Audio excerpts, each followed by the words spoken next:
இப்போ Parasakthi audio லான்ச்சில் social மீடியாவில் சிவகார்த்திகேயன் அவர் மேலே வைக்கப்பட்ட எல்லாத்துக்குமே அவர் பதில் சொல்லி ட்ரை பண்ணியிருந்தார். விஜய் அவர்கள் கால் பண்ணார் அப்படிங்கிறதையா இருக்கட்டும், இல்லை வந்து நான் கால் பண்ணி பேசினேன், வாழ்த்து சொன்னார், எல்லாமே பேசியிருந்தார்.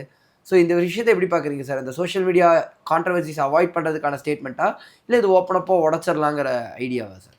எப்படியாவது அவாய்ட் பண்ணிடணும்னு அவர் நினைக்கிறாரு. ஏன்னா அவருக்கான எதிர்ப்புங்க ரொம்ப பலமாக மாறிடுச்சு. விஜய் ரசிகர்கள் ரொம்ப கோபமாக இருக்காங்க. நேற்றெல்லாம் ஒரு தியேட்டரில் பராசக்தியுடைய அந்த பேனர்லாம் கிழிக்கிறாங்க. இது ரிலீஸை நெருங்க அது இன்னும் வன்முறை ஜாஸ்தியாகும். அது வேண்டாம்னு அவர் நினைக்கிறாரு. இன்னொன்று வந்து இங்கே ஒரு லாங் ரன் அவருக்கு இருக்குது. விஜயினுடைய ஆதரவும் அவருக்கு வேணும்னு நினைக்கிறாரு. அவர் ரசிகர்களுடைய ஆதரவு வேணும்னு நினைக்கிறாரு. ஆனால் விஜய் இவர் குறித்து கேள்விப்பட்டது வேறொன்றா இருக்குது.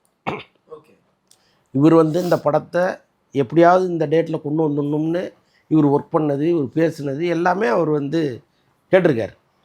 அப்போ அவருக்கு ஒரு என்னடா சிவகார்த்திகேயன் இப்படி பண்ணிட்டாருன்னு தோணுது.